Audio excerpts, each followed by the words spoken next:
some refrain until the lady starts to quack a woo, woo, woo, woo, a woo, woo, woo, woo. Sit up straight, hold him tight. Your baby is so small to take him on a train or let's move back just a little bit and talk a little bit about for the people at home also to get to know you a little bit. Like, where did your music journey start? When and where did you catch the bug, and did that journey start? Well, music has been present in all my life. My family is very music minded, I would say. Now, your parents are not musicians, huh? They're not musicians, but my father used to play in a band. He still does, actually. Cool. And I have two sisters. They both sing very nicely, and they play piano, and they're very musical as well. And my mother plays classical piano. So I remember being very small, falling to sleep with my mother playing, and that was really soothing. Yeah. Of course, and me and my sisters, we used to sometimes perform at my father's band when they played actually mostly blues music, and then we did the background choirs with the three of us. But we were pretty small. That's so cool. Yeah, we were small, and then I think when I was about 10 or 12 years old, he booked us a day or two at the studio, and we recorded 3-voiced songs. Nice. I have to listen to it now because I'm actually very curious. Yeah. But it's if there's still some recordings of it, you should send it over. We can put it into the document. Awesome. It'd be nice. I'm gonna ask for it. Do that. Yeah, That'd be nice. They're really cool. And so we were this family that on holidays we would find little churches where was music, and there was always music and singing, but that doesn't mean that it was always obvious that I was going to be a musician. Did you pick up the piano pretty early? Got lessons and things like that? I was 8 when I started with lessons. I mean, now I have a couple of students that are younger, but now I also understand why 8 is early enough. It's still young. It's way early enough. Yeah, you don't. I mean, here in Holland at least. I mean, well, if you're in Russia, it's different because they start when they're 1.5. Exactly. But here it's fine. Yeah. So I remember having periods that I was really into it and studying a lot, and also periods that I was doing lots of things in sports, and piano and music was just one of those things. And I got more serious when I was 15 or 16. I did actually a classical concours, like a competition. Here in Amsterdam? In Rotterdam, the Doelen. Well, there was this. But it felt very high pressured. And then so I was playing classical music mostly, and I was singing, but more pop songs, and just in my room. I had a band as well. I was starting from 13 or 14, and just jammed with some boys from school. So I was doing that, and but I actually was going to study classical music at the conservatory. That was sort of the plan. I thought, that's what I'm best at now. So, and then I took a lesson with a woman of the Conservatory of The Hague, and my piano teacher sent me to her. He knew her, and also to check if my level was sort of good enough. And then we were there. I was playing Mozart, and then of course it wasn't perfect. And then she said, "Well, this little thing that you didn't do right. When you're at the conservatory, you will have to study all day just to be able to do that right." I remember walking back and just like,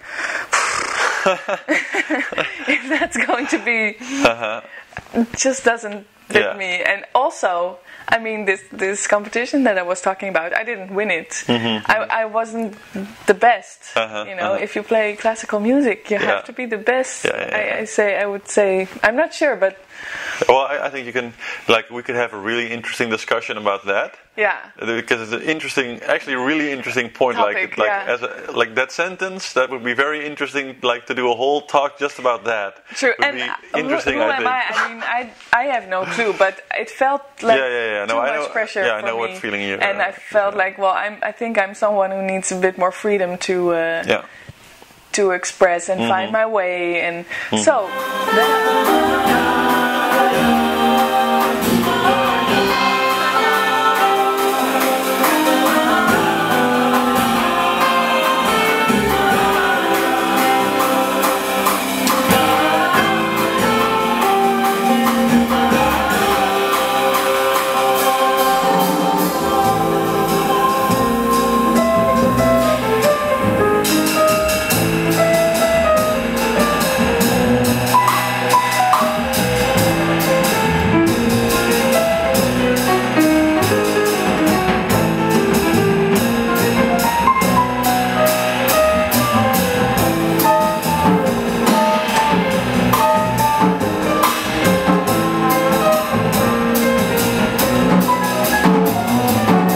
then I was 17, 18 when I played for her. Yeah. And then I sort of thought, okay, and she sort of accepted me to the preliminary year there in May.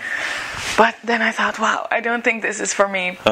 And then I just tried for vocals because I was always singing, but I had never had lessons. Yeah. So I went to Utrecht because that was a city I knew, and my sister was studying there.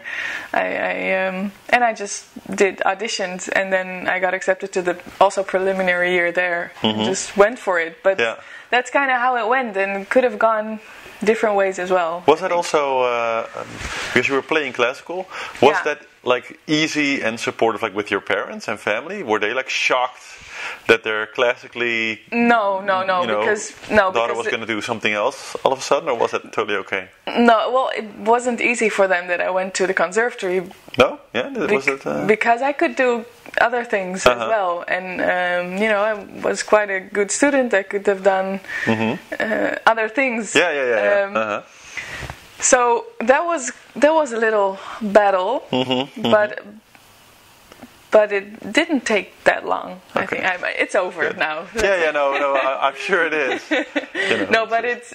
I mean, for them, music is a very big part of their lives. So they see why I would want to do that.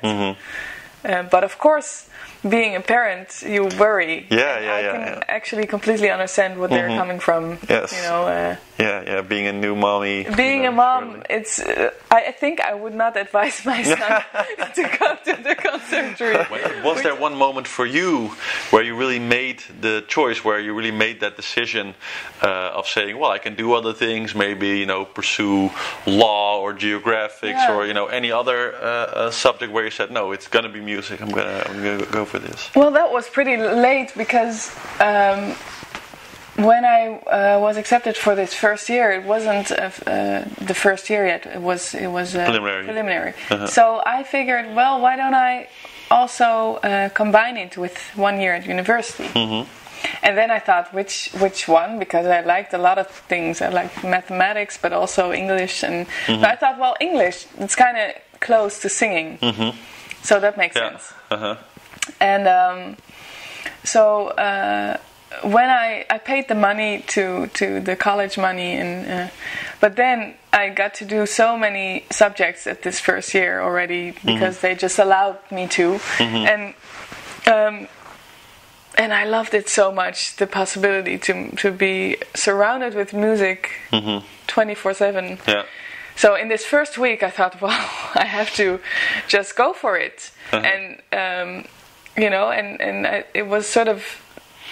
At that time, I thought I can better dive into it and see if it's what I want to do now than in 10 years. To make you feel at ease, to finish this day full of adventures and miracles in friendships.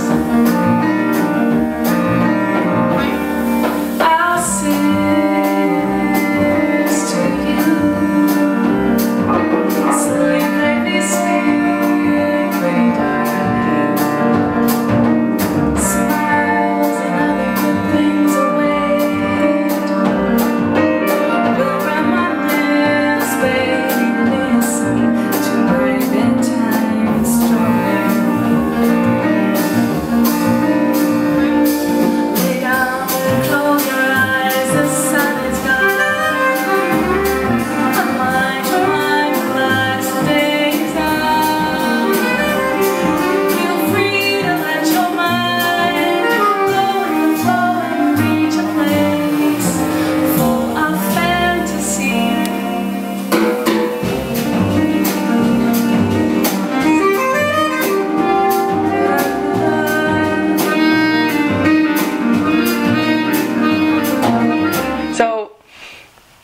yeah, so at that point I decided, I asked back my college money, and I got it back, and so I just tried to learn as much as possible, because I was accepted at the jazz and pop department in Utrecht, but I had never sang any jazz before, so there was a lot to learn. Cool. So I think, yeah, that was sort of the moment, and yeah, there were lots of concerts and performances, of which I thought, oh wow, this is really, really cool to be a musician. Yeah. But yeah, to do this myself, I think I decided when I started. This is what I'm gonna do. Yeah. Nice. And I started with vocals. So this first. Do you remember some of the first things that you were working on back in those days? Like which songs really opened that world for you? I remember Spring Can Really Hang You Up the Most, which isn't the easiest standard. Yeah. I remember Autumn Leaves being the first one, which is it's kind of the first one for almost everyone. Which I understand. And when I sing, for me it's really about sound and the music, and more than it is lyrics and but still I can be touched by music and really not know what it's about, but just because it's very nicely done and it all works together, the harmonies and the melody. Yeah, is that something that this is actually a recurring theme, that the difference between just playing and knowing exactly what you're doing? This is something that many musicians, well, I guess not struggle with, but you walk into the point or a decision where you have to sort of go over the bridge into the land where you pretty much know all the time what you're doing, or you have to sort of stay on the other side of the water and say, you know what, I'm improving all these skills, but I don't want to know exactly what I'm doing, because I want to keep this sort of surprise I want to keep surprising myself, or don't want to. It almost feels sometimes like you can know too much. Yeah. Is that something that you ran into also, and you can talk about a little? How do you feel about that? Yeah, well, this is interesting. Well, you learn a lot, and also I like to know a lot. I like to be able to hear it all and to play it all. Yeah. But I think when you perform, it's really nice to sort of shut it off and just go and not think too much. Yes. So in that scenario, it's I think it's really, there is sort of two stages that you were talking about, and I feel like I can put it on and off. Yeah. But at the same time, it works together as well, because when you improvise or change things that you are, when you do something on the spot, it really helps you to know and to have done it before. But I feel like the more I do now, I feel like intuition is the most important thing. And sometimes you hear someone play and you only hear right notes, but it does nothing to you. It can be very virtuose and so in the end, and the other way, that someone doesn't have a lot of maybe skilled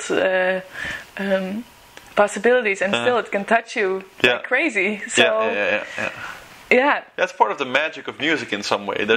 There's really no right or wrong in it. Both can work, but it's very elusive. Like even for the best musicians, don't really know, can put their finger on this sort of what makes it work. This. Well, it's funny. Today I had a student actually, and she wanted to sing a John Legend song, which is funnily, it's called All of Me. Okay. I know it. Yeah. So it's a very corny clip with he and a woman, and so and then just so you know. Then she showed me. I didn't know the song, and then, so I was just I was at the piano, and so immediately I tried to figure out the form, because I'm gonna accompany her. So during the song I write and I find out the bass, and I'm like, okay, So and then I accompany her, and then after that she's like, well, that's so strange, because this guy, he must work so hard to write this song, and then you go and sit down and just do like, oh, that's this and that and this, like it's nothing. And then I said to her, well, the fact that I can easily hear what he's doing doesn't make it it doesn't. The cliches are there for a reason, so it doesn't mean that the music is worthless. No, yeah. Or that it's easy to make, even, or that it's easy to make, or I mean, it can still be, So it's funny because you talk about this thing quite often, also with students. Yeah. And simple things can be so powerful and sometimes really complex. I mean, giant steps is also wonderful. Yeah. Like, it doesn't really, and that's complicated, but it's actually a simple. The concept behind it is not that complicated, but that's really like it's a nice conundrum or like a paradox that it can really go, whichever way. People want, and simple things can really suck, but they can also be great, and really complicated things can suck, but they can also be really great. So it's not really in the complexness or the simpleness, and that's it's such an interesting thing. Performing makes it, when you perform, it's good to have done lots of things and to have practiced lots of things. Yeah. But it doesn't mean that's for me. For example, I studied a lot of improvising as being a vocalist also, which I love to do it. I really like it. Yeah. But it doesn't mean that I'm going to do it on stage or that I'm going to include it in my musical. I mean, I didn't do it on my album, for example. Yeah. Because at the same time, for me, well, in my case, it was more of a study tool to be more aware of what I'm doing and possibilities and get out of my comfort zone. Than that it is the music that I want to that you want to hear or want to play all the time. And vocalists who improvise, it's you have to be incredibly skilled to make that. Because the vocals are not really made for. Exactly. Well, it's in a way. I know exactly what you mean. Like to me, but that's my take on it. Is very much listening to the rest of the band. Like if you want to really, like when I'm scatting or things like that, I'm very much not so much doing what I'm doing, but I'm really trying to kick a lot of energy into all the other musicians around me and trying to, make something happen there and actually sort of be the driver behind it. Yeah. Then it's not so much that you're the cherry on top, it's more that you're the engine behind it, trying to create all these other like very very much you're trying to instigate something, and that's just my personal take on it. But and that's a great exercise. If you think of what vocals is, it's like the words, and it's the woman in front or the man in front, and it's sort of sometimes you see the situation where the vocalist is barely aware of the band. Often, actually, you see that.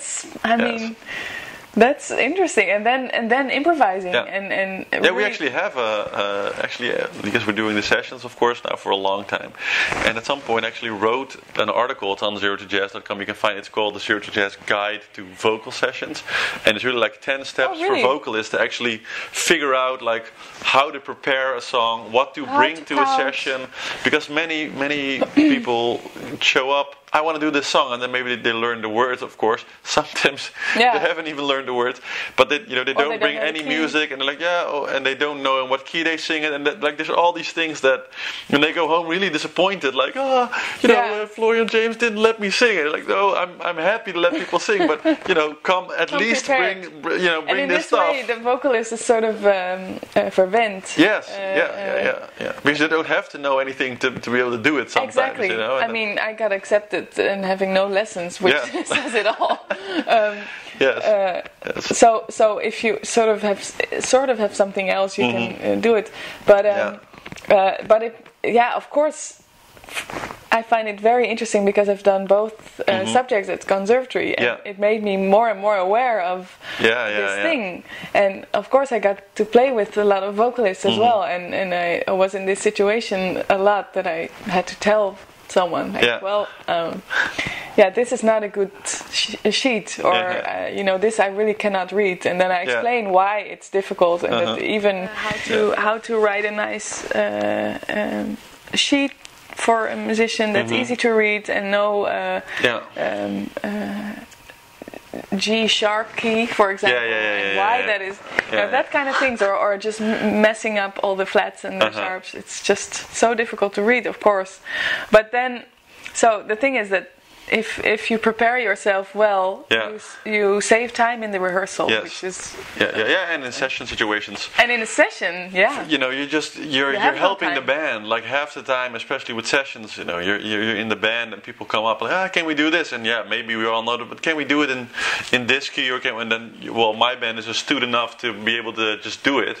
But you know, in any situation where you have maybe two like real amateurs in the band, it's going to be impossible, you know. And you're going to go home thinking, damn it, I practiced this song real hard, and like it's not rocket science. It's easy things to do. But if you just take care of it beforehand, it helps a lot, you know. It actually brings me to another subject, because also, of course, for a time constraint, we cannot stay too long on any subject. Because you're arranging also a lot now. Yes. And maybe you can tell a little bit about that, because that goes on this subject a lot, of course, the science behind it. Because you went, of course, from singing a lot, and then you started arranging for different groups. Your Amsterdam Voices, complete vocalist with 7 or 8 vocalists. Yeah, 7 now.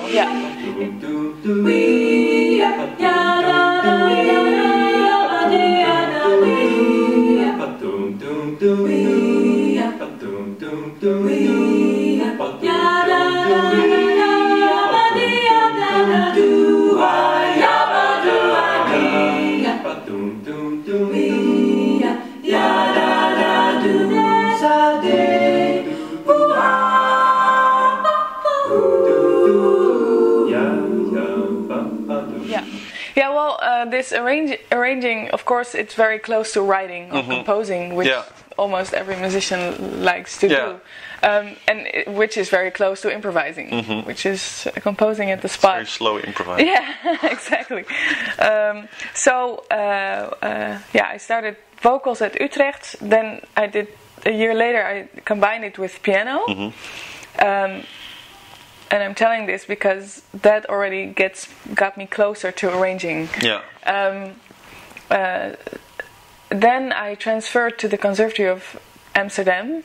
I was studying with Bert van Brink in Utrecht, and he sort of asked me, come on, do this piano major as well. I want to teach you, which was amazing. That he I was just doing a piano exam as a vocalist, and then they invited me. So it was nice. I was very surprised, because I thought, well, I would love to do jazz piano, but I'm, very far from that point. So I just started doing it, but same thing. No, not much experience, except from the technical ability.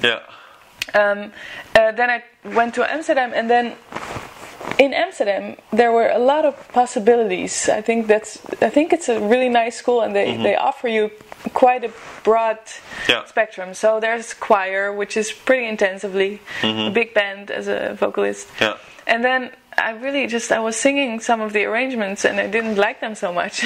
So I asked the director, can I bring something in? And also because I thought, if I want to practice this is the place, because I have the choir. So I used to bring in quite some arrangements for the choir, which I also did for the big band. And just so this arranging part was just something that I really, really liked to do, and I just did. And then I went to study arranging in Berlin. I went a half year to study there in my master program of vocals, actually. Nice. And it's a great city. I don't know if you know it, but it's really really awesome place to live. And I knew Jörg Achim Keller, who was the chef conductor of the NDR big band in Germany.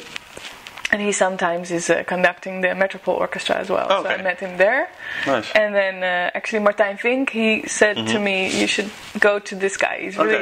He's really nice, and also you can learn lots from him. But he was in Hamburg, so I went from Berlin. I mostly took lessons with him in Hamburg, and then I was just... You traveled back and forth? Yeah, which is pretty fast, actually. Yeah. It's not that far. And so when I was living this half year in Germany, I was basically with headphones and a little piano, just listening to lots of classical orchestration, trying to figure out the instrumentation. writing more big band charts and going to him and see him work with the big band to ask questions, and that was really it's it wasn't that daunting. I'm really not an arranger at all, and it always seems so daunting to me to sometimes hang out with people who can really hear all these things and know all this sort of stuff. And it just amazes me that they can listen to a full big band and be like, oh yeah, they're doing this now, they're doing that now, and they know all these parts. It's an amazing science in a way. If you've written it, then, of course, then you know. Then you know. So. And I feel like the more you do it, the more you hear. Of course. But it's really a very big thing to do, and it can be scary too to stand in front of a big band and say, okay, you do that. And sometimes you don't know. Or I remember after that I got an assignment for a German big band with conservatory students from all over Germany. Landesjugendorchester, and that was like a week of practicing music, and I arranged 3 tunes for them with vocalists. So what I did was just sit down with, for example, the trombones, and ask them, like, what are the challenges on your instrument? Like, what is easy? What is difficult? How fast can you play? Just like very technical questions, and then I took some passages out of my scores and ask them to play them in very different ways, just to learn how it can sound, and still I feel like, wow, I need to learn so much about the instrument, because it really helps, of course, to know how it sounds, but I do. When I looked at Jörg Achim, you can see that he's written 1,000 charts, because he just knows everything about every instrument. He knows. Yeah, it's really inspiring. Yeah, I think it was. Was it Mozart or Beethoven who went deaf? Was Mozart? Who? Was it Beethoven or Mozart who went deaf near his end of his days? I don't know. Well, one of both anyway. And I know that one of both, sorry that I don't know this guy, so I'm not a classical guy, but I when he was deaf, he continued writing. Of course, he wrote some of the more brilliant pieces when he was actually almost deaf. And people said, how do you do it? And he just said, well, I know every sound that every instrument can make. And he just had it all in his head, and he can just do it. It's like, that's incredible. Such a cool ability to... And it's something that I do it sometimes when composing. I try to compose without my instrument, without an instrument. Of course, I have my instrument also here. I had the melody first.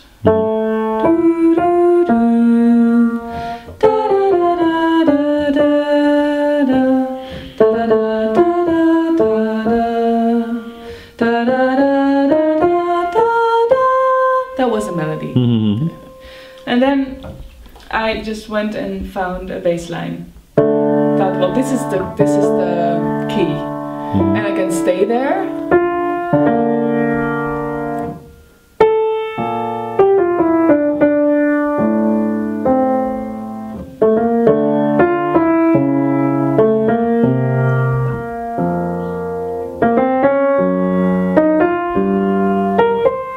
That was the idea. A melody and a bass.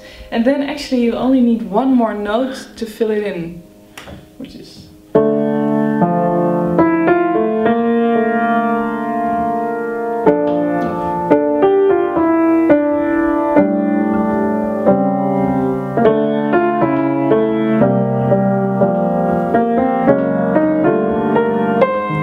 Nice. And then you're there. Yeah, that's crazy.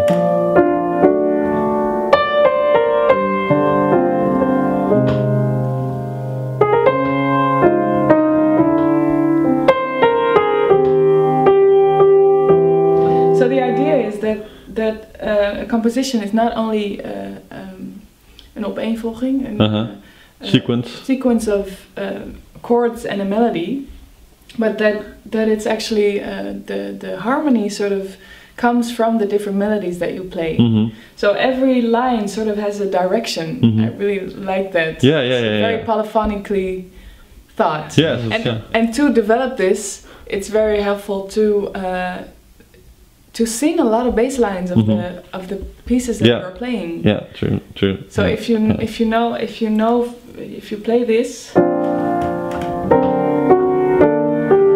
Yeah. Oh, I should do this again.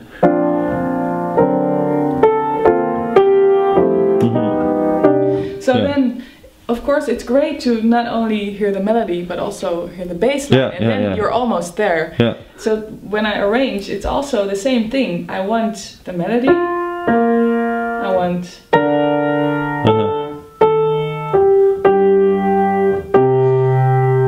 And of course, I know. Okay, the lowest vocalist, he can go like until here. Yeah.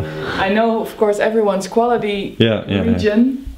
But then you're almost there. It's so this arrangement is actually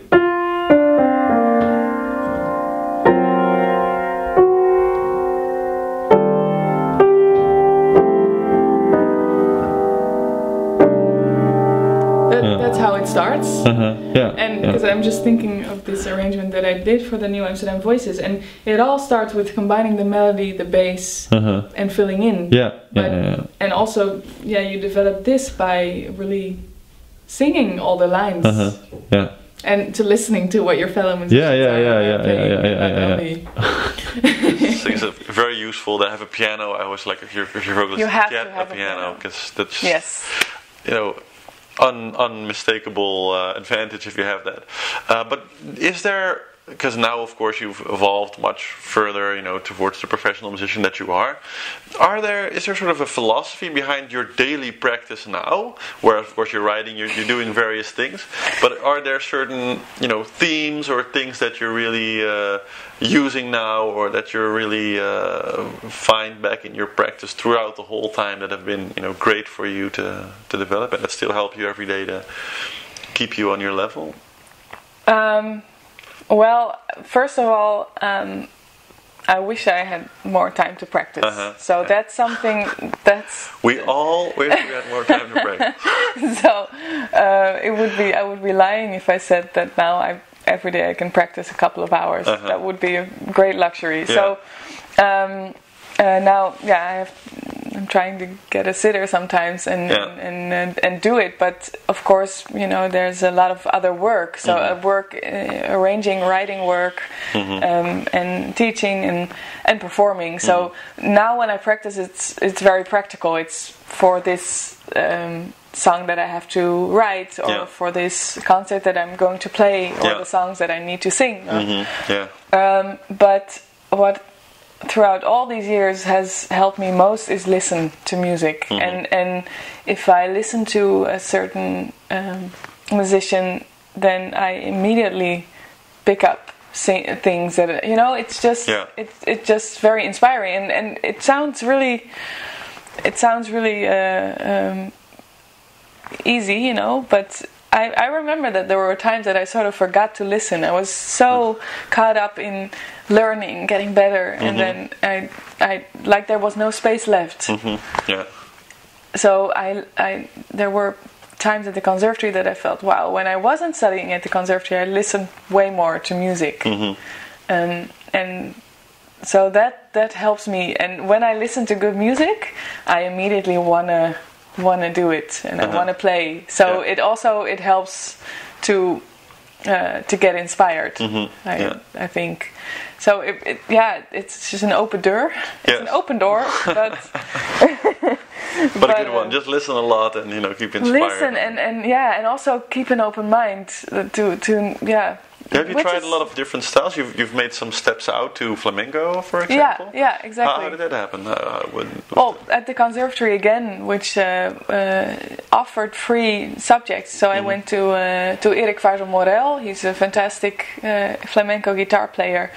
And I listened to Paco de Lucia, I listened to Tomatito, and it's just a mystery to me. It was just a mystery, and so cool, but so mysterious. Which in pop and jazz, it's easier. So and it's not because it's difficult, but just because I was like, how does this work? And it sounds so together, and so just as a experiment, I went to to his class, and we started clapping and walking around the room to get this 12 buleria rhythm. And then, so the first weeks only consisted of clapping and counting. Because in a weird way, they start counting from 12, and then 12, 1, 2, 3, 4, 5, 6, 7, 8, 9, 10, 11, 12. Yeah. So, but then I was playing piano. I wasn't going to try to sing flamenco because it's such a different technical, I'm not even gonna go there. But the piano, there are some great pianists like Chana Dominguez, and there are a couple of Dorantes is also piano players.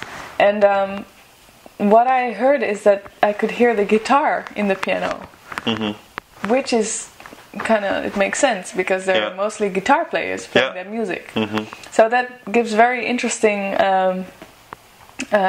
new view on the piano, and all the voicings that I'm used to are so different, and also things that are sort of forbidden in jazz music are suddenly possible. Because it's just It's maybe interesting also because we're coming sort of towards the end of our time here too, because you have a lot of mechanisms and systems, and I think great tips also for the people at home that might like to try some arranging or some writing, that we just get behind the piano and you just show us some of the nice mechanisms that you use and the things that you've done yourself maybe in some of your repertoire, because I think that would be very interesting also. Yeah, of course, I would like that. Okay, cool.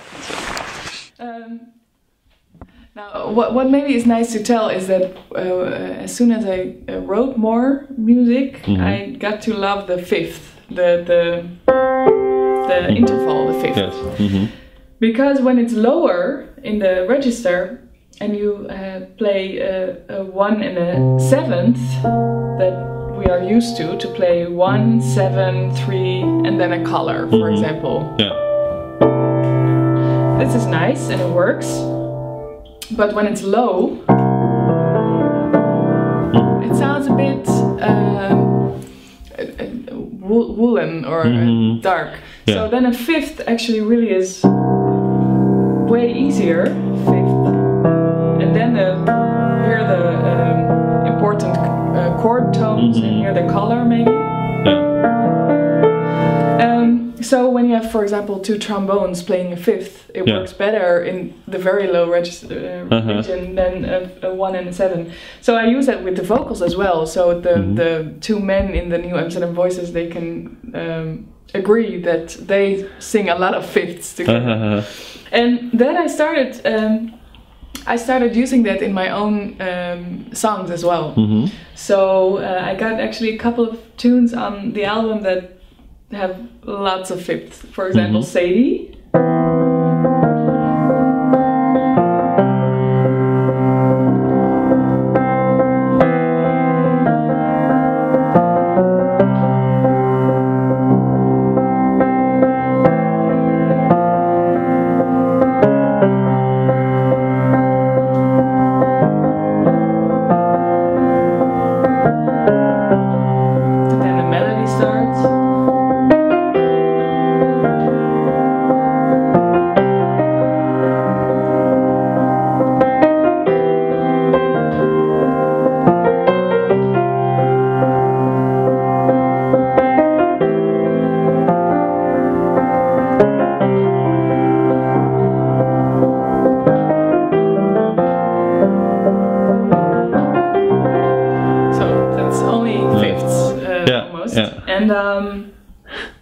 Later on in the song, same thing. Like the chords are most of the time 1, 5, 3, 1, 5, 3. And what is very interesting as well, I think, is that it makes sort of that it. Wacht even, hoe ga ik dit zeggen? Now, what's also a very handy tool, I think, is thinking of melodies again. So every line is going somewhere. Yeah.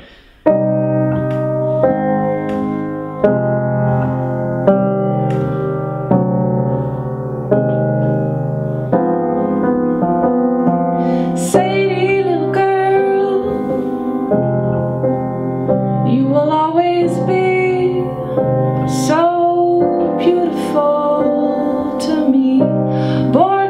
other side of the ocean, colored by the Amsterdam experience for life.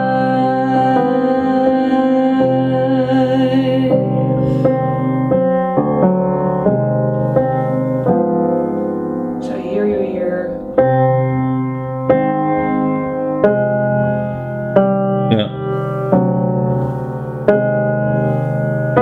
Which is one of the lines of one of the vocalists.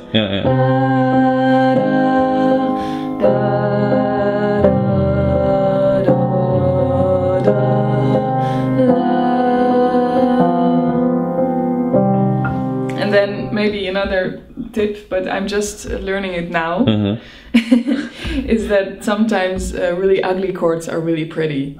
So in this part I play the B and the C together actually almost all the time. Yeah, I did it a lot also actually. Like it creates this sort of mystery. Yeah, sort of like in Dutch you call it a wrang or so, like it's sort of you can hear that it's sort of something is a little bit out of tune there. Yeah. But it creates this nice sort of unsurety or sort of cloudy thickness in the sound that makes it very interesting. It can be too beautiful. I know it's true. Like too perfect or something. And you make it just a little less perfect. It sounds more interesting that way somehow. Exactly. Nice. So and for the rest of I don't know. Like there are 1,000 things, but I'm still figuring them out myself. But playing and singing, of course, is something that you have to do a lot to get it. And for example, when you play a groove and sing at the same time, it's it can be really difficult because the melody can be at a very unlogical point. So I had this song. I'm not sure if I could do it actually, but I on the recording I played a piano partij, piano piece. But it was like a very orchestral piece. Okay, Rainbow in the Dark. And then I thought, oh, that's nice if I do this.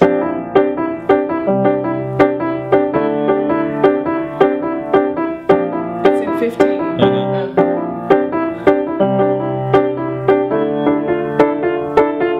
But then the melody is falling in love can be so all-embracing. For the first time it feels like I have something to lose. Baby, you're capable to make or break me. Don't you dare to take a risk, but if you do, I will be there. But then, very nice. Falling in love can be so all-embracing. For the first time it feels like I have. Same thing. So I go and I sort of turn it much slower because this just continues. But it's very unlogical with falling in love can be so all. So I do it that slow to feel how it works together. Then I can do it faster. So, or I sing it for a while and then I play it for a while and then I do it together, but it's not something that just instantly works. No, I totally get it. So like turn down the tempo would be a big also because if you can do it very slow very well, you can do it fast. That's very well as well. Shall we like maybe end it musically with a little piece of one of your pieces that you like to a part of the piece that is called The Sun Is Gone, which is not on the album. Okay, cool. I think I'm gonna record it on the next album. Nice. Well, exclusive preview of the next album. We like that.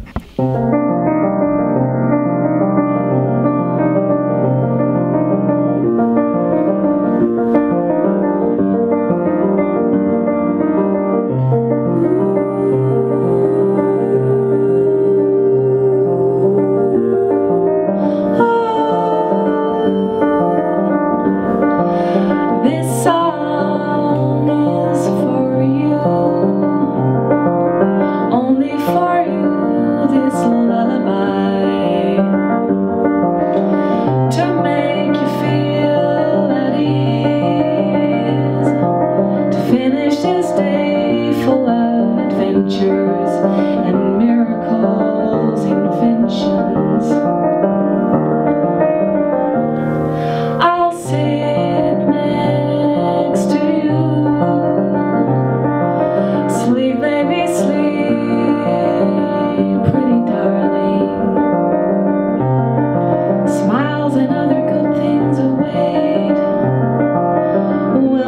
honest, baby, listen to my bedtime story. Lay down, close your eyes, the sun is gone. Unwind your mind, relax, the day is done. Feel free to let your mind go with the flow and reach a place full of fantasies.